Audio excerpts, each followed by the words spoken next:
There we go. We should be good now. You guys should be able to hear me. Boom. Thank you, AA 18 or AA 11 827. I appreciate that. Um, I was just fucking yapping about how I get ready, right, to go out. But this is what I do, guys. I hit the gym, I do the live stream, and then I head out. Now, one of my New Year's resolutions for this year is to just quit drinking because, guys, like one of the things that I do a lot is I journal. So if you guys don't journal, you're missing out on a lot of shit. All right, you guys should be journaling and kind of having some self-awareness and some self-reflection about your weaknesses and then the things you didn't like about yourself this like 2025. What didn't you like about yourself in 2025? Write that shit down, analyze the factors that led you that are common that caused you to not like yourself. For me, it's drinking. Every time I drink, it's just like I don't like drinking. I wake up shitty the next day. I wake up like I don't know. I just don't enjoy it. Especially because like I'm a bigger guy, and so I could drink a lot. And I kid you not, like in one night, I probably drink like 2,000 calories, bro.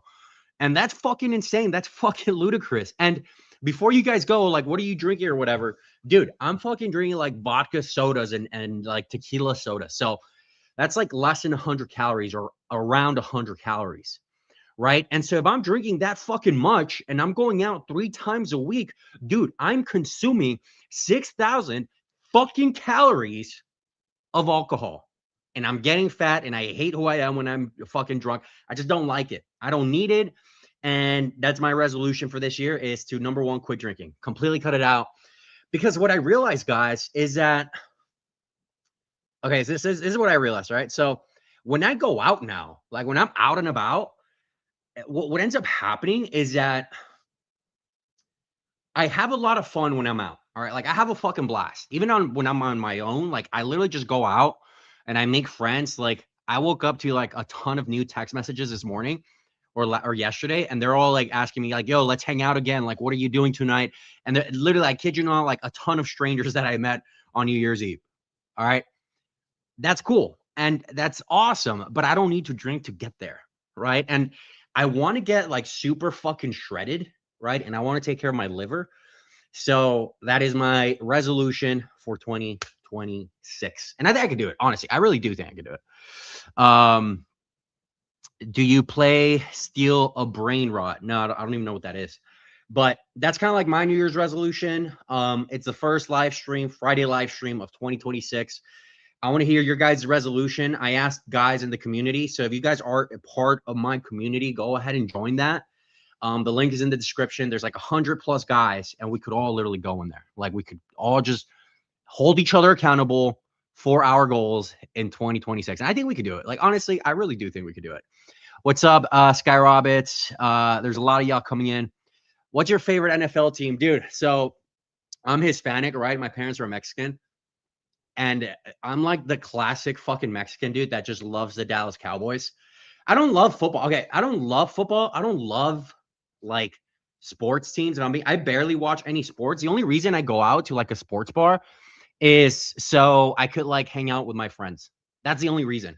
Like I'm not like an aficionado where it's like I'm gonna be angry if like the team loses. No, I think that's pretty fucking gay, right? If you get angry when your team loses and it just ruins your whole day, I think you should probably get a hobby. But I don't really watch sports like that. But I guess I would say like the Dallas Cowboys would be my team.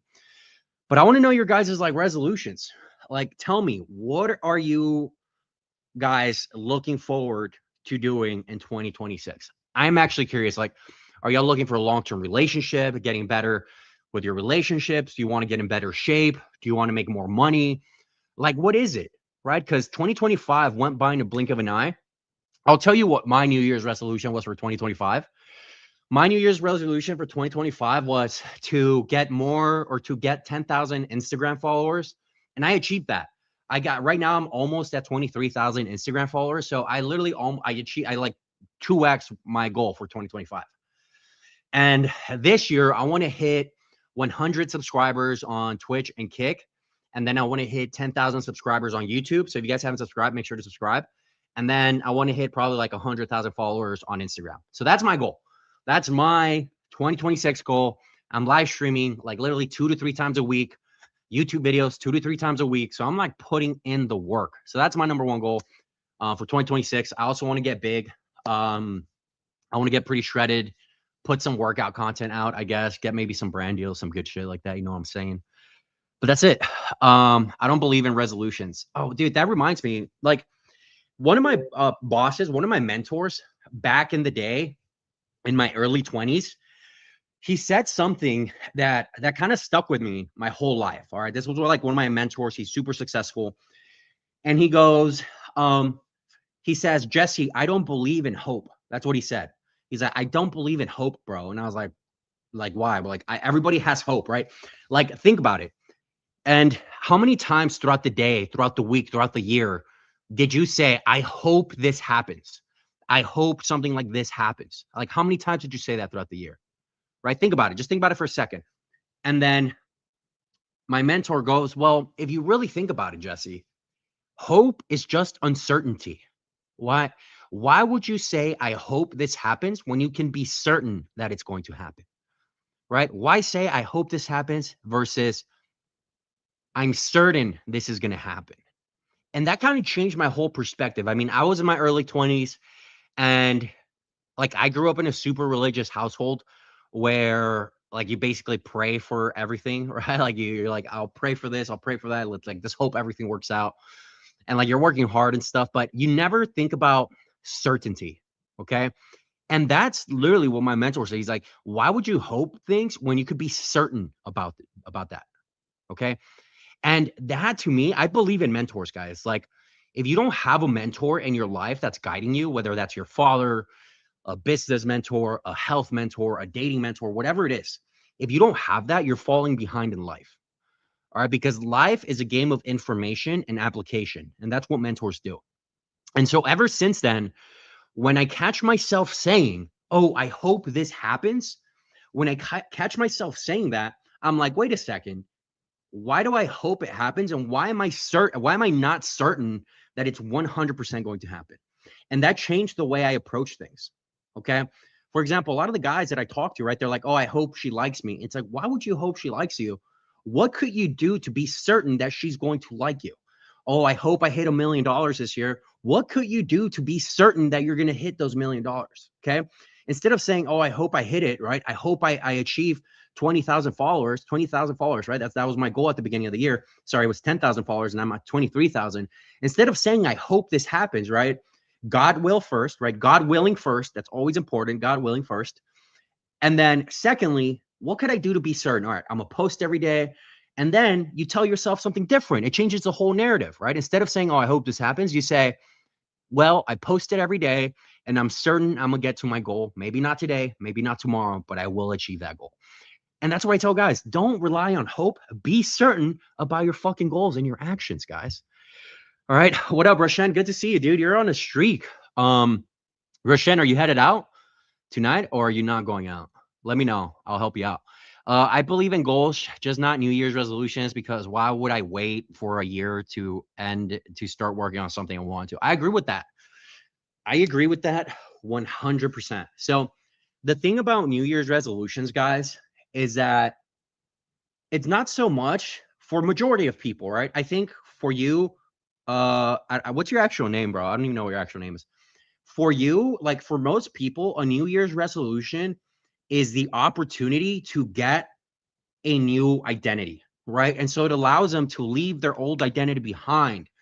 And a lot of people are always looking to either change their identity or improve their identity, right? And so that's kind of what the New Year's resolution does for a lot of people. And when you're trying to develop a new identity and become a better person or a person that like achieves their goals, there's no better time than New Year's, right? So I agree with you. Like you shouldn't wait to New Year's to just fucking go ahead and do it. Just go out and do it. But I do understand why people wait till New Year's, because they're trying to leave that old identity behind. And that's the hard part. Okay. A lot of people think the hard part is getting started on their goal, but that's not really the hard part. The hardest part is abandoning your old identity, which means abandoning your old habits that are preventing you from reaching that new identity, the new person that you want to be. That is the tough part. And New Year's helps a lot of people with that. So I get it. I can't go out tonight, bro, because I'm with my parents, but I'm at the gym getting a few approaches in. Yeah, dude, good shit. I just left the gym. Um, I love the gym. I think since like what you guys are gonna start seeing a lot more, because like I said, my New Year's resolution is to completely quit drinking and just like go cold turkey. Um, like when I go out during the night, I think what I'll do, like let's say if I have a one of my like I have a girl over, like I end up dating this chick, I might just have like a glass of wine with her or something, but I'm not gonna drink like I drink now. Like I've been drinking in my 20s my entire life. You know what I mean? So you're gonna see a lot more like content of me at the gym, a lot more content of me like during the day, like doing like more normal stuff, right? Because that's just what I want to do. And I think that's going to take my content to the next level, especially when I move to Nashville. So I think that's going to help a lot, right? Um, with the content to the next level, because a lot of you guys that watch this, guys and girls, like you want to see more regular, like normal people stuff, right? I put out a poll on my Instagram actually, and pull out my iPad so you guys could see. I put out a poll on my Instagram and I said, what do you guys want the next series to be, right? Because I'm trying to like work on some like docu series for Instagram. I think that would be pretty cool because again, I'm a creative. Like I've always been a creative. I love creativity. Like Rashen, I mean, you're part of my my mentorship. I created a course for dating, right? And the course, I literally invented the whole like I made up the terms. Like I love creating, right? I'm just a creative.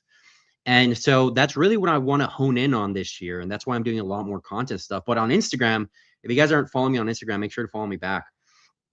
Jesse underscore Steele. But I made a poll on Instagram and I asked you guys, I said, what do you guys want to see me create? Right. And I gave you guys three options. Okay. Option number one was 50 first dates. So my idea was to go on 50 dates.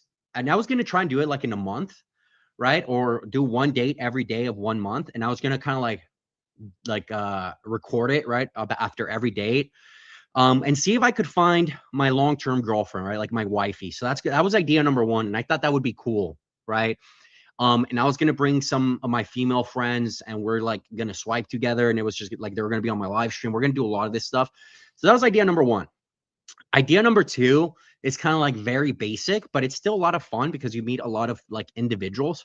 And idea number two was to do street interviews in Nashville. Have you guys been to Nashville? It's like always popping. Like there's not one night in Nashville where it's not popping and it's just great for street interviews, right? And so I was going to ask questions about relationships.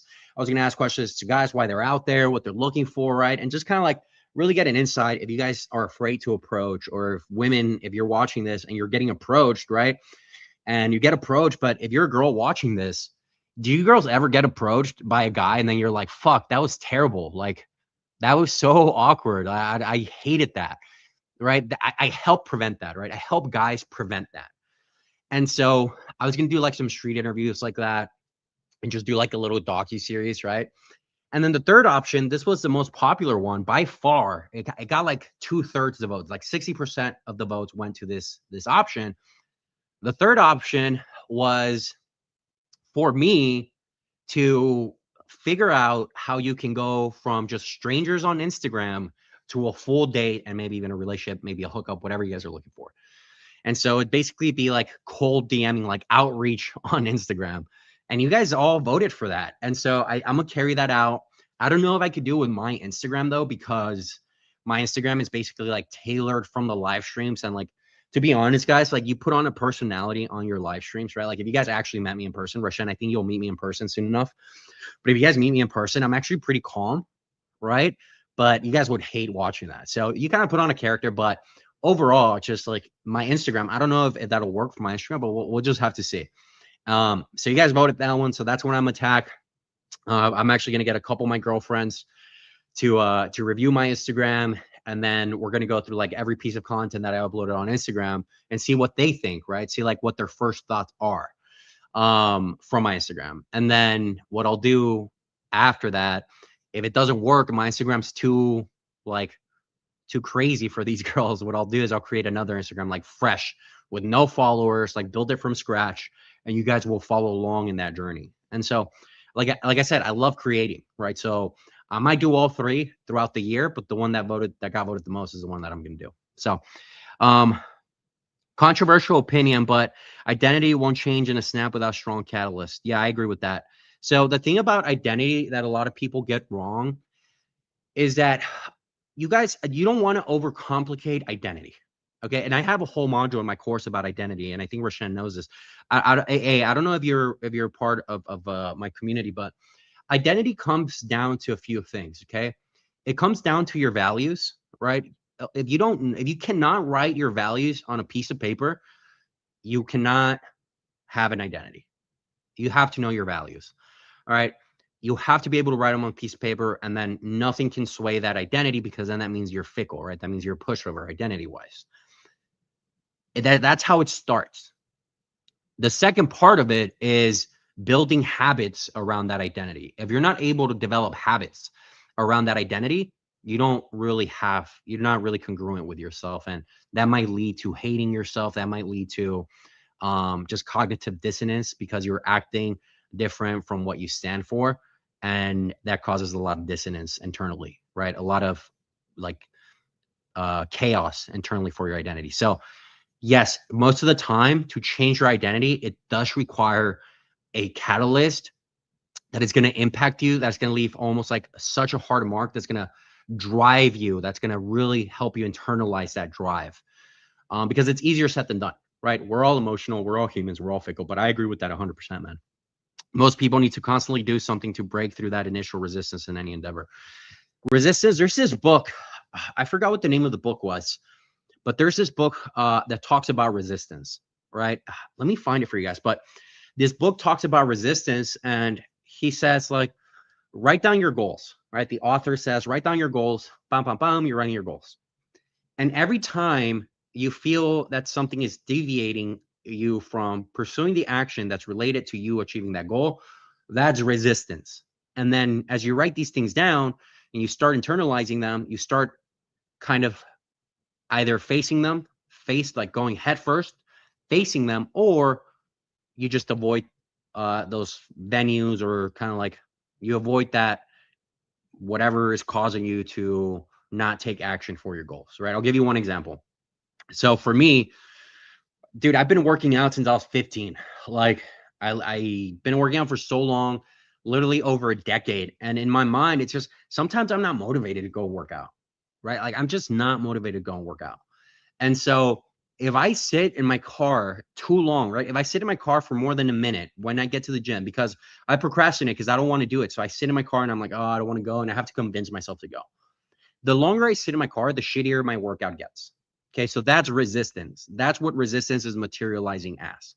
And so in my mind, I already have it set. Like when I get there, the second I get there, I'm just going to get out of my car and just fucking go in. Okay. And then I'm just going to run a mile, right, to get my heartbeat like fucking going. And then I'm going to start working out. And the reason I do that, because that's what it takes for me to get over that resistance. Now, because I kind of bored, but there's other things that I do, right? Like I box, I do, MMA, I do these things because those are cool to work out. And I'm more motivated to do that and be successful at that. Now, let's talk about cold approach. Let's talk about dating, right? In cold approach and dating, if you spot yourself, if you continue to see yourself not approaching, let's say you get to the venue and you're not approaching, you start getting in your head, start keeping track of how long it takes you to start like double thinking to go approach that girl. So if you get to the club, the bar, if you're at a grocery store, and you start overthinking the approach, that is your cue to just fucking go in and do it, bro. Like, don't even think about it. The same way I don't even think about like headed to the gym. As soon as I get there, I go in. You want to do the same with your approaches, right? When you see a pretty girl that you like, that's your type, go in and do the approach, right? And don't worry about the outcome. Be detached from the outcome and just do it. Because remember, the win here is being able to develop that habit, right? And that's very important. That's something that every guy kind of has to go through. And that's good because you'll be able to desensitize yourself from any positive or negative outcome. So it's very important. All right. It is very, very important. Yes, Pin Dynasty, War of Art. I know Pin Nice. I know he's a fucking G. He probably read the same shit, but I'm like so like 80% of the books I read are about self-improvement and the things that I need to fucking eliminate, right? Like resistance is huge for me.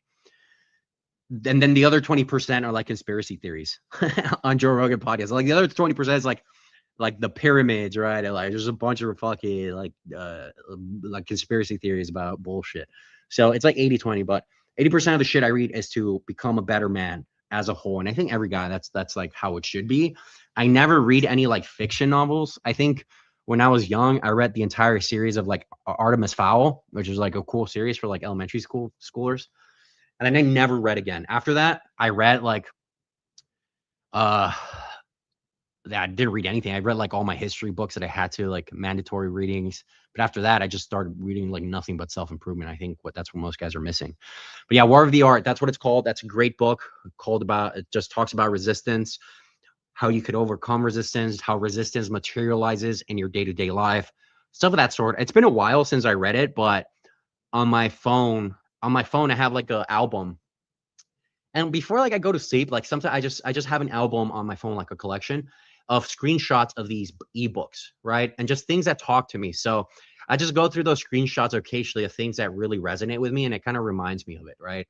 Another thing that I like to do with my reading, right, and growing is when I read, I'm reading to learn, but I'm also reading to find, right? So as I'm reading, I'm trying to find an answer to a question that I might have, a struggle that I might be going through.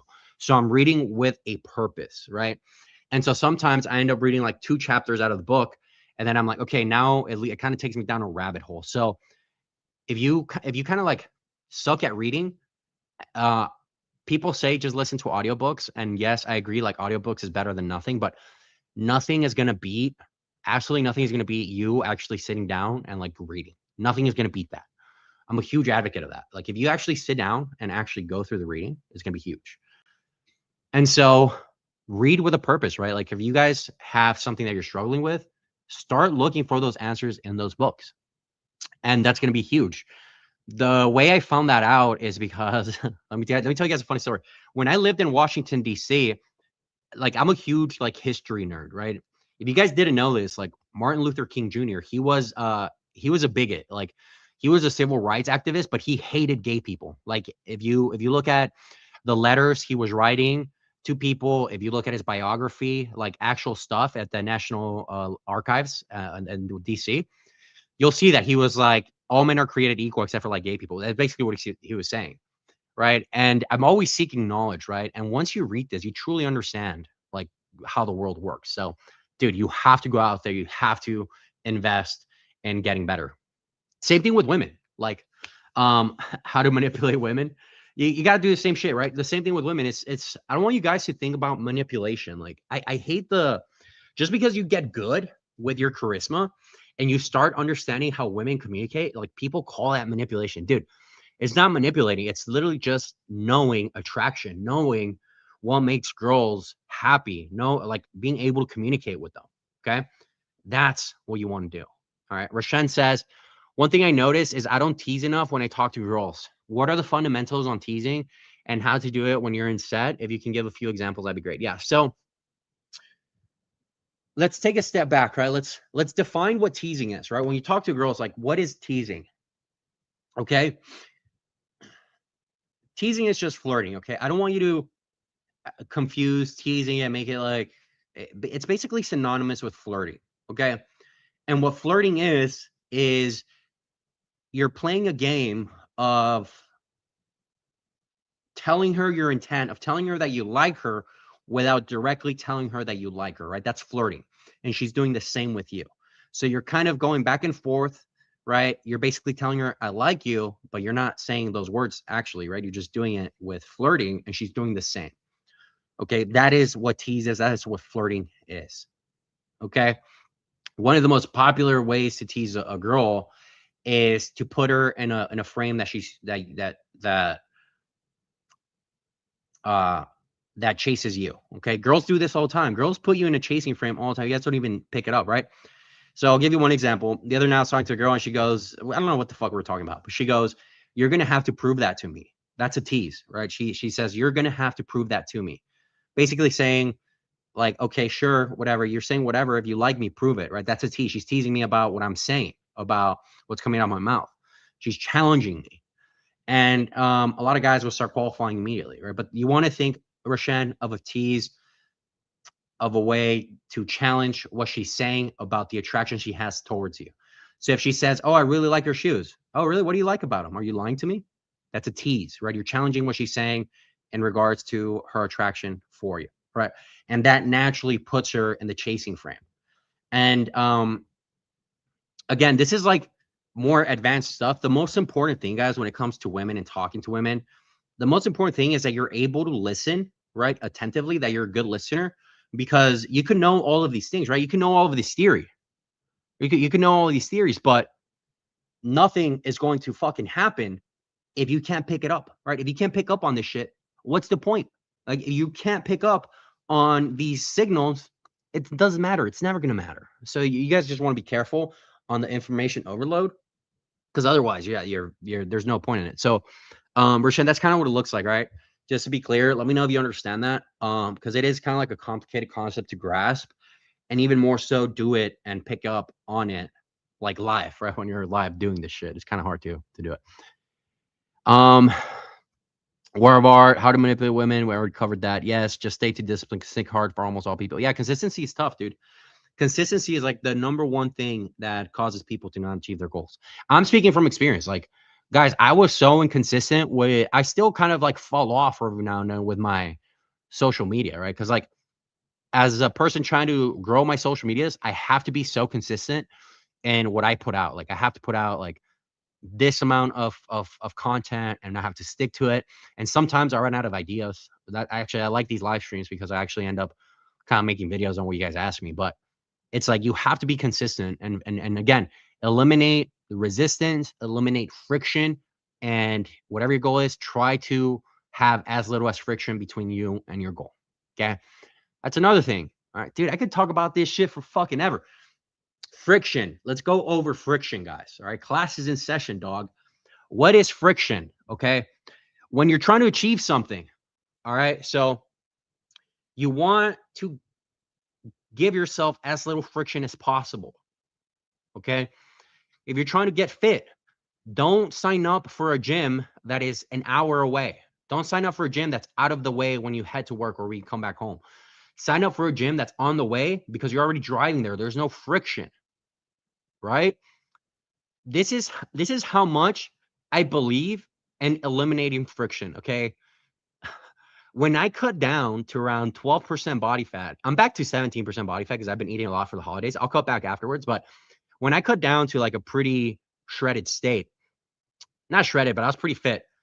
When I would go out, I would literally have my protein shake in the middle of my compartment. Like, I would make my protein shake before I went out, and when I got back in my car with the girl, I would start drinking my protein shake on my drive back home, and it was like 2 a.m.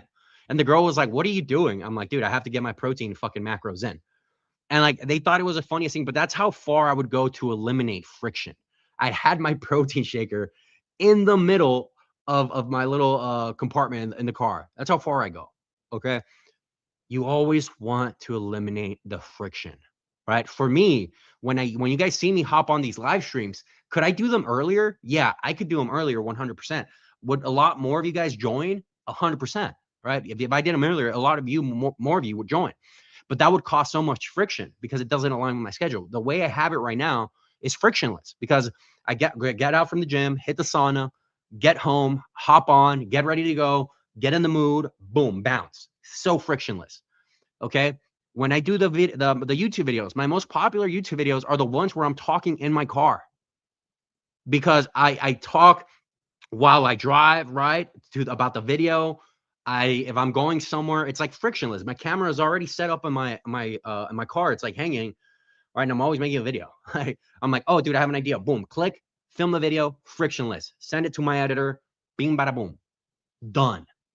Frictionless, right? Again, resistance and friction. You eliminate those two things, your habits will get so much better with women, with fitness, with wealth, with anything, dude. The less friction your life has towards your goals, the better your life gets. And your habits just develop so much faster, bro. Like way faster. Yeah. So one of the things, bro, about like comfort, and I don't know if you guys feel the same way, but this is how I feel. Whenever I have a girlfriend that treats me really well, like I don't know, girls get competitive and like they start doing all the shit for you. Like girls start cooking for me and like they start making me feel really comfortable. I'm like, you know what? I would kind of like rather stay in. And like I start gaining weight, relationship weight, because I'm just so comfortable with them. Right. That comfort is such a double-edged sword. Right. And you want to be careful with comfort because it's easy to get stuck in a status quo. Nothing wrong with the status quo, right? Nothing wrong with the status quo. But if you want to continuously grow, you want to continuously challenge that status quo, right? If you find a spot where you're comfortable, you want to stay there, fine, by all means, stay there, right? That's your choice. But if you want to continue growing and kind of moving the bar up, that status quo could be your worst enemy, right? Laziness, comfort. Um, yeah, Jeff Jeter, guys. But come on, guys, ask me questions. I'm gonna grab a soda here. Give me 1 second, boys. I left my glasses at a friend's house, and my Ray-Bans, the ones I record with, I left them at her house. Yeah, they do. She just sent me a picture. She said they look better on me. Yeah, they do. All right, so ask me questions, guys. Come on, ask away. I had a question actually the other day. Someone asked me. They said, "How do you tell girls like what you do? Like, don't girls mind when you tell them like what you do?" And I'm like, I used to be worried about telling girls like, yeah, I'm like, I help guys just pimp it. And like when I say it like that, it's pretty fucking bad, right? But the way I approach it now is like, hey, have you ever like gone out to the bar and you have a guy try to hit on you and it just goes horrible and it's awkward and it kind of like ruins your vibe a little bit? And she related to that, right? She goes, yeah, oh my God, yes. And I'm like, yeah, I help guys avoid that. And just boom, just saying that, they're like on board, right? Because now they relate to it. I don't even know where I'm going with this, but dude, if you can relate to people, you will succeed. Like as long as you relate to people, bro, you'll be fucking good. Jesse, can we meet up April 11 when I'm in Nashville? Yeah, dude, just let me know. Dude, I mean, I'm going out, right? I'll be in Nashville. Like I live there, so I know you're part of the retainer program. So all you have to do is hit me up and just grab a spot somewhere. Don't spend too much money on a spot. Like Nashville's like even if you're 20 minutes away, you'll be fine. Like I'll just pick you up. It's not a big deal. I'm 50. I believe a younger woman wants a leader, a man with a future. All women, not just younger women, all women want a leader, a man with a future, right? They all want that, except, okay. So, guys, so think about women and men, all right? What leverage do women have and what leverage do men have? Just think about it. Like, okay, leverage that men have, their future, their ability to just fucking be successful, their drive, right? Their opportunities. And when I say opportunities, it could be opportunities to, rise up in wealth, opportunities with women, with options. But that's the leverage we have as men. So if you're a man that has his shit together and you're able to sell that journey, okay? I'm saying I'm huge on this, guys. Listen carefully. If you're able to sell your journey, not the end goal doesn't matter. Women want to be part of a good journey. Think about it like a hero tale, right? Women want to be part of a good journey. They don't care about the end goal yet, as long as you prove to them that you can take them along in the journey and that you'll be successful in that journey. That's all they care about. A lot of you guys suck at selling your journey. Like you guys think you need the end goal, but no, you just need to sell the journey better. So you want to think about the leverage you have, and you want to think about the leverage women have. Women leverage, it's basically beauty and reproduction. Okay. And nurturing, right? I think nurturing could be part of the value that they offer for sure. But just overall, the older women get, the more they lose in their leverage, right? They get older, maybe they don't make as much they get older, they can't, maybe they struggle to reproduce more, and they've been so fed up with guys are not as nurturing and loving, and because they've been alone for so long that they're forced to be masculine, right? Think about it. If you're a girl and you've been alone in the world, like fending for yourself, that's going to cause you to be more masculine, right? Think about like single mothers. So they lose their leverage as they get older. And so younger women have all the leverage. So they have more expectations from you. Older women will kind of like settle, right? They'll be like, okay, I understand where I'm at. Like I need to actually settle for. I'll be okay if he's not a total leader. Like they start settling because they lose their leverage. Likewise, as a man, dude, if you don't have any girls chasing you, you don't have any fucking leverage. You're gonna settle for whoever comes your way, whatever bone is thrown at you, right? If you don't think about it like this, if you don't have a job offer and you're looking for a job, you only have one job offer, you're gonna fucking take it because it's the only fucking job offer you have. Uh, uh, like if you had 5 job offers, you could be like, yo, dude, this company offered me 200 grand. Like, what are we doing here, right? I really want to work for you, but this company over here sounds pretty enticing, right? That's leverage. Opportunities, abundance is leverage for men. And so it just depends. Think about it like that. All right, in terms of leverage. She has a house, kids, money already. It doesn't matter. Like again, it doesn't matter what she has. A lot of women older women already have kids. They're not looking for more kids. If you don't have kids as a man and you want kids, you're just wasting your time. Dude, trust me, I've dated a lot of single mothers and I've kind of put them on rotation. I actually love single moms because they're actually pretty nurturing, like low key. Like when they're kid free, bro, those single mothers go hard. Like they will fucking treat you almost like a son and they will like take care of you. Right. But it's kind of like a deal, like the elephant in the room. Like we both agree to, like, okay, this is just going to be a fling because I want kids. You don't want any more kids. You like to get piped down by a younger dude. Cool. Right. But don't settle, man. Again, think about it in terms of leverage. Why would her having a house, kids, and money matter to you? Like, why does that matter to you if you have that stuff already? Do you think that's going to add more value to your life than having kids? Probably not, right? As a man, we kind of low key yearn for that. Their shelf life decreases with age. Yeah, some women, right? It's kind of like the rule, but like, there's some girls, right? Don't get me wrong. Like, uh, I'm not like red pilled, right? Like, there's a lot of red pill stuff out there, but I'm also like not. I'm kind of just like a realist, a realist pill. You know what I mean? I think a lot of women understand like that when they get older, they start coping with the fact. And so you just have to kind of stand your ground with them and be like, dude, you're just coping, and like put them on the spot. Like, dude, it's okay to cope. Like, it's nothing wrong with it, but just like don't ruin it for other young chicks. You know what I mean? But usually girls, like by the time they hit 30, you start seeing them age pretty bad. And women usually age like milk, right? That's why plastic surgery is such a big growing industry. But yeah, aging sucks for a lot of women, and women realize that. Like if you ask a lot of girls, like, or don't ask them, right? Because they'll cope and they'll lie to you. But if you put a girl who's like 24, right? I think between ages 24 to 27, I think that's when girls are like the hottest, 24 to 27. That's like their prime, right? Fully developed. You could have an awesome conversation with them. They have some life experience, so they get it, right? So I just think like that age is like perfect. And then once they start getting older, they start kind of like, and they're still alone. It's like they start like their mindset just starts getting really fucked. And I've seen a lot of times, guys, like I've been doing this for 10 years, right? I've seen a lot of girls that like were old when I met them. Not old, but they're like maybe 30, right? And like years later, they're still single and alone, right?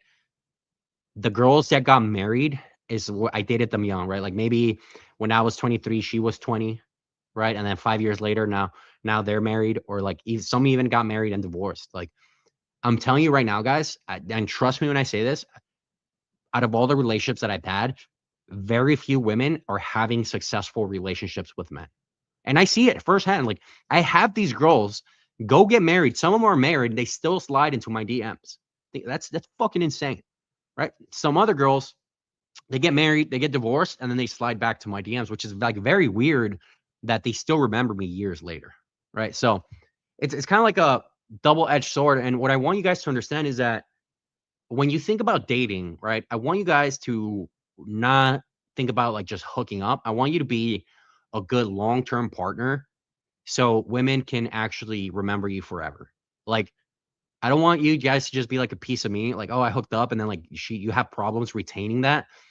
No, I want them to be like really into you and like I said, like chasing you even if they're committed or they got out of a committed relationship. What's your age limit for long-term potential? It depends, but this is a rule that I have, and I'm pretty strict about this rule, and this is the most important rule. Look at her friends. Okay. Birds of the feather flock together, right? Guys, look at her friends. All right. If she's been single and all her friends been single for a year or more in a city, in a big city, she's her body count's pretty high, and she probably doesn't have the ability to emotionally bond and attach. Okay.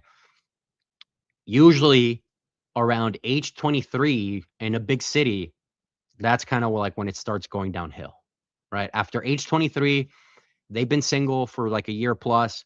That's like my cutoff. 23 tends to be like a pretty good cutoff too, because I was also, I mean, I actually, I toned down. Like I used to be a huge player. I actually toned it down a notch because I'm trying to grow social media, trying to grow the coaching business. So like my focus shifted a lot, right?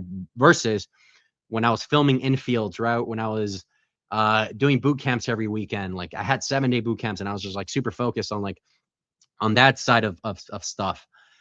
Um, you really see like after 23, it's kind of like a age limit with these chicks. Like they start kind of like being really ran through. And I was a player myself, right? So I know a lot of girls that like that I basically I basically ran through those chicks.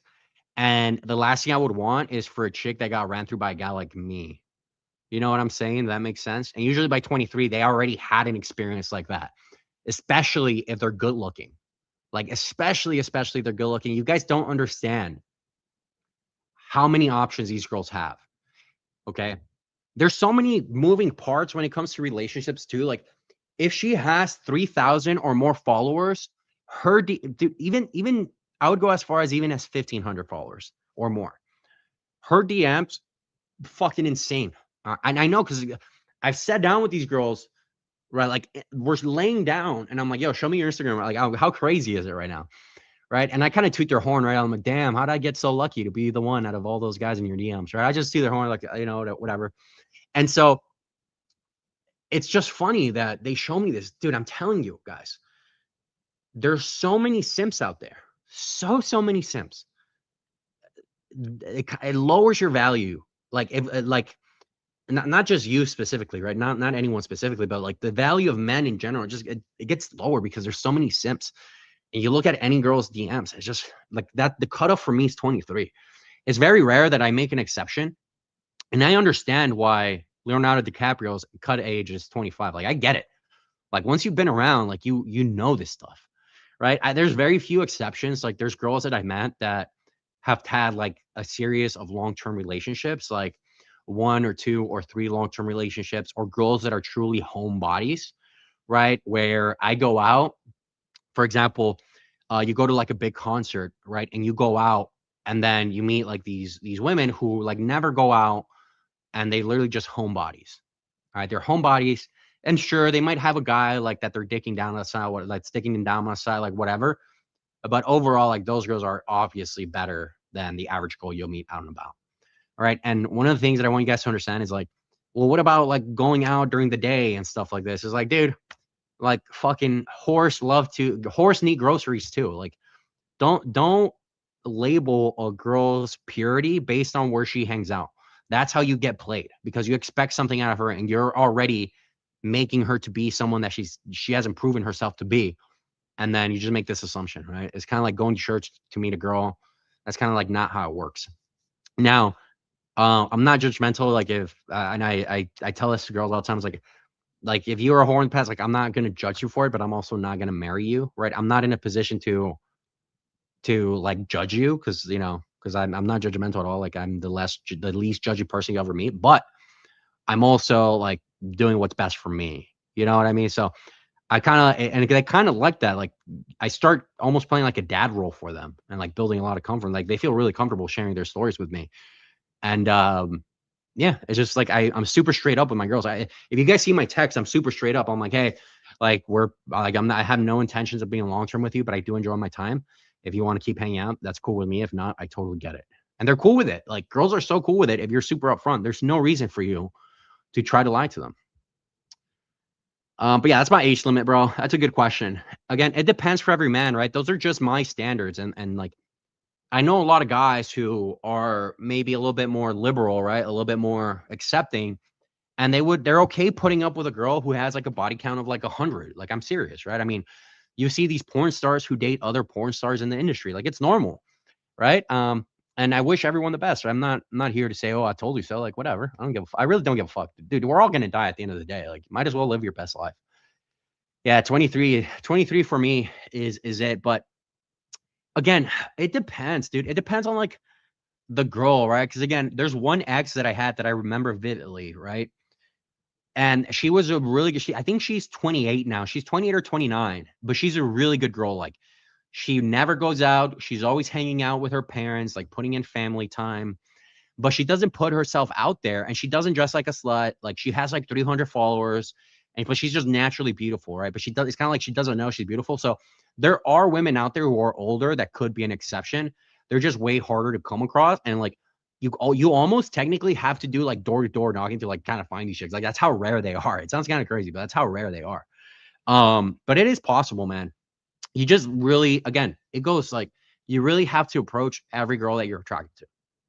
That's just what it is. Because a good girl like that's not going to approach you. She's just not because she's shy, right? They tend to be shy. They also don't know that they're beautiful, right? So, also if she's very feminine, she's not going to approach you. I'm sorry to say this, guys. If she's very feminine, she's not going to approach you. She might give you some intent signals, right? She might look at you and like give you a signal like to come approach me, but most of them will not approach you. So you have to get that approach, and you never know who she's going to be. You got to figure it out. Pair bond ability is not possible if their eyes are dead. Then, so this is a good question, right? Because pair bonding comes up a lot. Is like, I have a very controversial opinion when it comes to pair bonding. Pair bonding for men is commitment. We as men, we can pair bond because we have an easier time being stoic, right? We're not emotional. At least majority of men are not emotional, right? We're not as neurotic as women are because we don't have the hormones women do, right? Women are just women. For me, a man can be disciplined enough to commit, even if he's slept with a ton of girls. Right. And I'm saying this from my perspective because that's who I am, right? Dude, trust me, I've been around and I have so many options. But at the end of the day, I know that if I commit myself and I'm disciplined enough, I will resist that temptation. I will commit to one woman. That's just who I am. And I know I can do it. And I know majority of the men, and I hang out with a lot of like high value men, right? Who have a lot of shit going for them. Majority of those men are like that despite having a ton of options. Okay. It's just, it becomes a problem when the guy is not used to having that many options. He's not used to being exposed to that temptation. Right. So pair bonding for men, I think the pair bonding for men is possible because we're more disciplined, we're more committed. And if you have experience being exposed to temptation, right? Like I have girls that come up to me, right? And they tempt me. I have girls that look at me and like, I know temptation, right? What is it? Like Solomon, the wisest man in the world, and who was the strongest one? Samson. They both fell to lust. Right? It's like the man's number one weakness. So you have to be very careful. But I'm positive that for men, it's all about commitment. For women, pair bonding is huge. And the way you determine if a woman can pair bond is how she treats you after you sleep with her.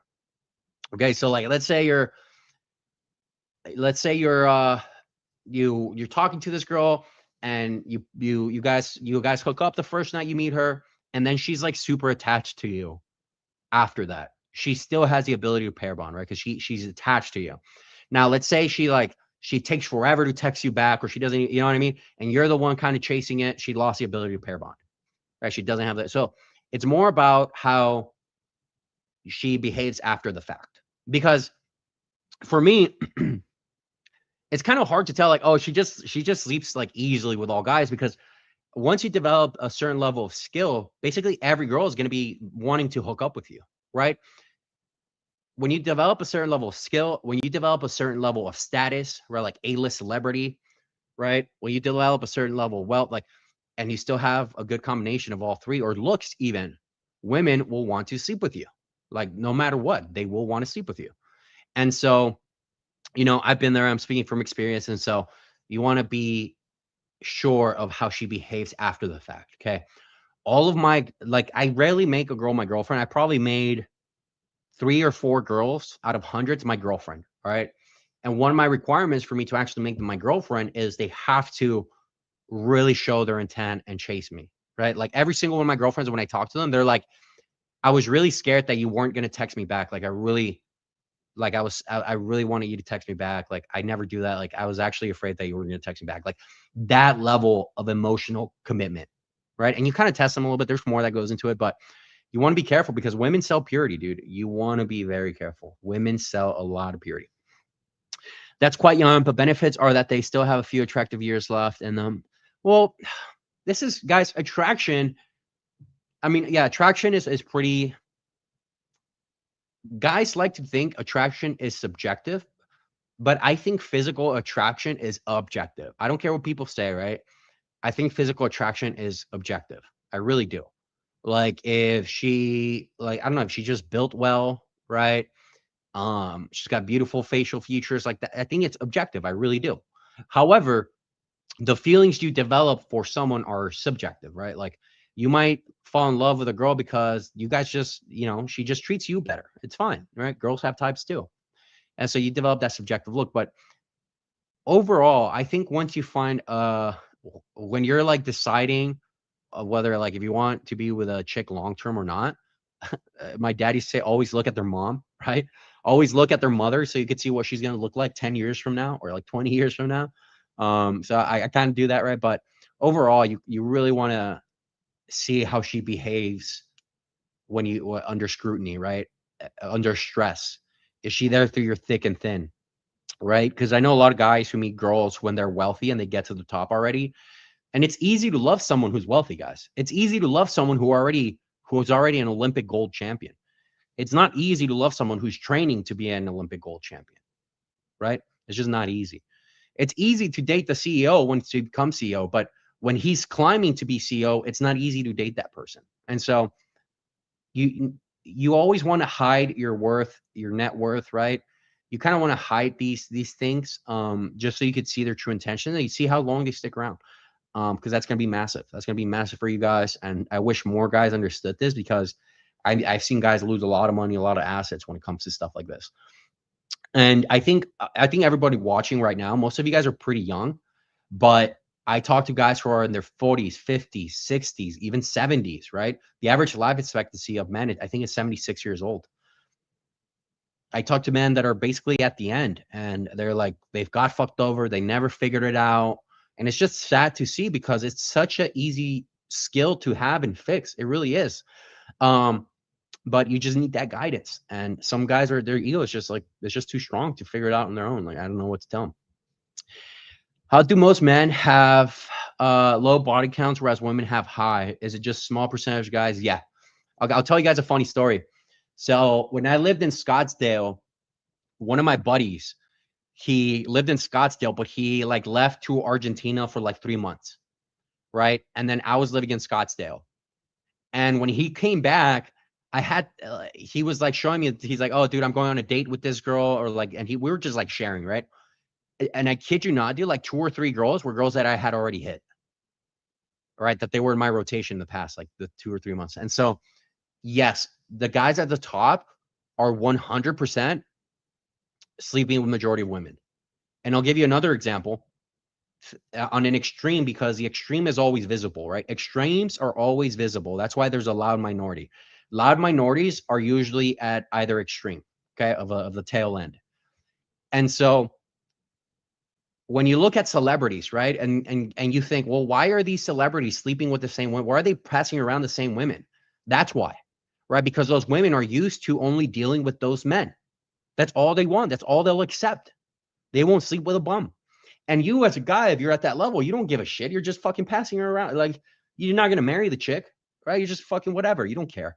And so that's the extremity that you see it, right? And that's why it happens. And so, yes, the top percentage of men do sleep with majority of women. And I'm saying this from experience, right? From my friends, even when I was living in Dallas, right? It was pretty funny because there was a few occasions where it's like, oh, dude, you went on a date with her? Oh, dude, we used to smash like a year ago. And shit like that happens, right? But women are so used to a certain type of man chasing, like they just fall in love with that type of guy. And that's why I tell guys is when you talk to a really hot girl, just every girl you talk to pretend she's a really hot girl and your game is going to get 10 times better, right? Because the guys that are talking to those 8s, 9s, and 10s, right? They're the guys that are really skilled. They're the guys who don't have any lack of confidence. They are 100% confident. Those are the guys that are talking to these women. Okay, so girls are really good at filtering out I'm talking about the high quality girls. They're really good at filtering out guys who are not truly happy with themselves in their own skin. That's what you want to get to. Like nothing else matters. It just matters how you talk to them. If you talk to them well and you can sell the journey where you're headed, you'll be able to get these girls any single time. Like it's just how it works. What up, Sarah? Yep, single. I'm telling you guys, I think I'm gonna go forward with that Instagram idea of 50 first dates. I truly do wonder if I could find like an awesome girl in Nashville. I probably could. Do you think steroid bouncers kiss up to attractive women in clubs, or are they fair if a woman falsely accuse a guy of something? No, it depends on the bouncer, dude. It really does. I think what ends up happening, it just depends on how hard of a simp the guy is. That's really what it depends on. So if the guy is a simp, right? And you as a guy, you don't stand your ground, right? If you have a simp and you don't stand your ground, you're easily going to get falsely accused of shit, right? Because if you're certain you're not doing anything wrong, dude, I 100% know I'm not doing anything wrong. And I mean it. And I know for a fact I'm not. What's the deal, right? If you're certain. Now, does she feel a certain type of way? Maybe. But if you're certain that you didn't do anything wrong, what's the problem, right? So you kind of have to, one, stand your ground. Number two, make sure you're actually not doing anything wrong, right? There's a lot of creepy stuff out there. Like I teach my guys to not, I don't know if you guys saw the live stream, the New Year's Eve special. If you guys haven't seen that live stream, it was a great live stream. I broke one of my clients' interactions down. And I told him, I was like, I tell this to one of my clients. You want the girl to make the first move on you. You want the girl to kind of like escalate on you, right? To break the touch barrier first. You don't want to break the touch barrier. You want her to break the touch barrier first. And I tell that to all my clients. And that's how you avoid problems, is by letting them do the work. And that's the easiest way to avoid problems. Women sell purity, but there are tickets to get info out of them. Songs she listened to, friend circle, social media. Yeah, those are all huge, right?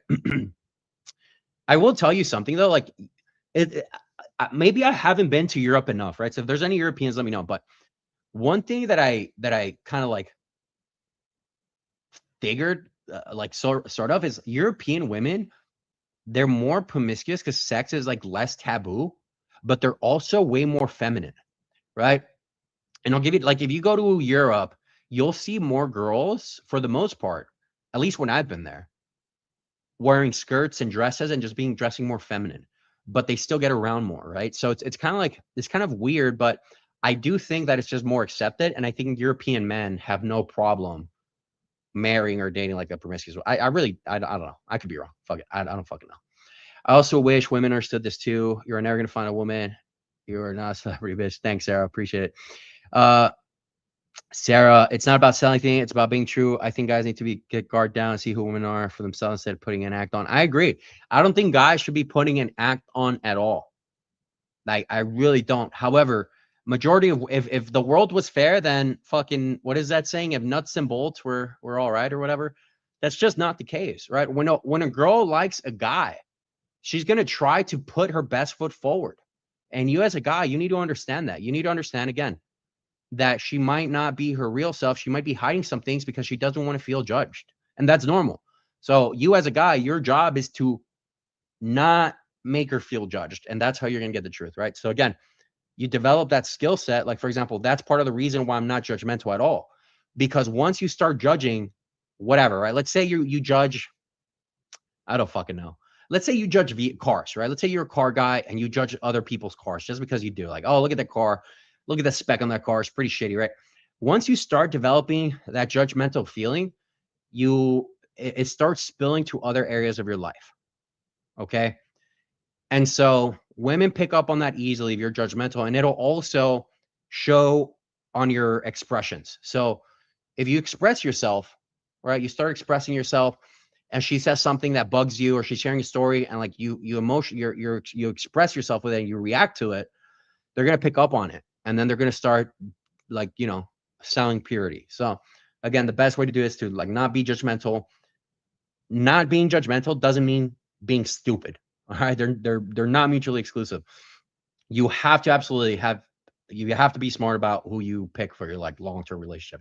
Guys, it's getting pretty red pill here. Let's take a step back. It's getting pretty red pill. When you're leading a girl from a 3-4 set, how long do you take a girl away from her friends when leading? So you're not taking the girl away from her friends. Okay. You're not taking them away at all. What you're doing is you're buying time with her so you can get to know her. Okay. Don't think about it like that. Oh, I got to take her away from her friends, right? Because again, the subconscious is so strong. Girls can pick up on this shit easy, right? As a matter of fact, Rashen, what I would say for you is challenge yourself to hang out with the entire friend group. Okay. Because you're going to develop more skills by hanging out with the entire friend group. I'll give you an example. So one of the most memorable examples that I had, I was talking to these two girls. All right. And I was really vibing with one of them. Like we were getting along great. Everything was fucking awesome. And I was including her friend, right? Her friend was cool too. Like we were all vibing. Like I bought them shots and we're all like having a great time, right? And like I was making sure that her friend had a good time. Okay. I did that so much that her friend called the Uber herself and she's like, no, you stay here with him. It's okay. And then she dipped. That's what you want to do, to the point where like if you're talking to a group of 3 or 4 girls and you're having fun with all of them, right? Then they're like, no, you stay here with him. It's okay. Right. And the girl's like, okay, yeah, thanks. Like, you know what I mean? That's a whole different dynamic. Right. Because again, if she likes you and her friends like you and you're going to see her again, they're going to be like looking forward to you coming along to the group. Right. They want to basically think about it like a tribe, right? They want to make sure that you're integrated to that tribe, right? That you're initiated almost. It's kind of weird, but that is what charisma is. Okay. Now, obviously, you have your focus on the girl you like, but just overall, you want to make sure that everyone's having a good time. That's what a true leader is, right? You're a leader of the vibe. And that's how you're going to do it. That's extremely important, man. So you want to entertain them all. And then if you do want to get like a drink with her, you want to get to know her better, right? You could ask her, be like, yo, let's go sit over there so I can get to know you a little better. She's probably going to say yes. And then confirm, are your friends cool if we do that, though? I don't want them like thinking I'm kidnapping you. No, not at all. Boom. Right. So again, Rashen, you understand the theory pretty well now. Once she's hooked and she qualifies herself to you, you're happy to do that. Okay. You can go ahead and lead it like that. And we talked about leading in the previous live stream. So again, everybody, y'all have to watch that live stream. She does whatever she does. Sweden is done for the sex first and talks later kind of deal, but they are still having babies. Probably a decline soon though. Yeah. So when I was living in Mexico City, guys, earlier this year or earlier last year, I met I met German girls. Right, German girls are very much so. Let's have sex first and let's talk later. Like I was like, I never felt like such a booty call until I met a German girl. Like I was meeting these German chicks and they would like literally call me up like randomly, like, hey, can I come over? It was the weirdest thing, but and they were so feminine. So it's like, it was weird, but I didn't like that, honestly. I actually do like to get to know these people and like have some sort of connection, but they were not like that. And I did not vibe with that at all. Yeah, all women will 100% they will 100% do it.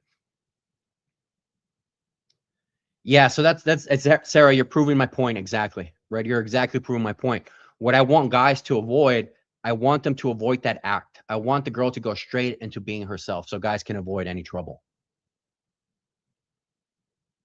No, well, it depends on the girl, really. I mean, every girl's different, but depending on the act that they put on, it's way, way different. Yeah, dude, super fucking efficient, bro. Yeah, Rashen, I got you. Dude, I could talk about anything. Like I was talking about the Iran protests earlier with a client of mine. So dude, I literally could talk about anything. I love geopolitics. I love anything with psychology. I love anything about growth. I love shit like that, guys. But I'm gonna start getting ready, boys. I have to go grab an energy drink. I have to listen to some music because again, I'm done drinking, dude. I'm fucking done with it. This year's my year, bro.